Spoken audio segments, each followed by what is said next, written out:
Hai, akkam jirtu nagaa keessanii jirra jalatti kan hin jedhu tiiktaakoroon Oromoo jechuudha. Nagaa keessan miti waan isin keessaa utaalaan jedhe gaafa faamasii taanattanii beekamtani waan isin keessaa intini hafuura maraatummaa wayitu namatti dhufaa gaafa beekaman. An dhugaa rabbii naaf hin galle viidiyoo tokko ilaallee walitti deemna kuwa viidiyoo mucaa kanaa jechuudha kan magee tasgabbaa'ime akkattiin immoo wanta ji'a tokko geessu miti waanum qabaniisiidhaan natti fakkaata dhugaa rabbii. Viidiyoo magee kana ilaalaati koomentii isaa immoo waliin deemnee dubbisna. Magee ilaala waan inni godhachaa jiru. Sasaki kakolfi tumal kan argaa yaabonsi tuofi marga sirba keenya fin. Koomentii isaa waan inni jedhu maaliif miliyoon wajjin nyaatteeti? Bishaanicha of gatimee maaloo haadhoo jedha. Namni du'a isaa barbaadeera jechuudha. Viidiyoo tokkotti irratti du'a isaa barbaadeera jechuudha. Itti hojjechiisan moo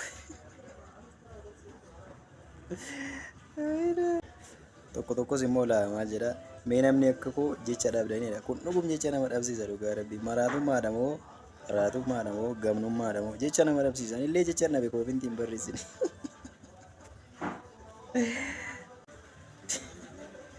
Amaanu'eel baddee dhufte moo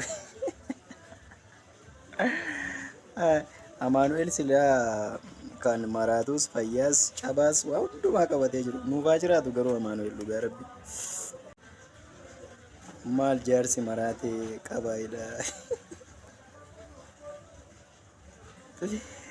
Way good wayyoo ka vaayirasiin miliyoon suniin darba jechuudha.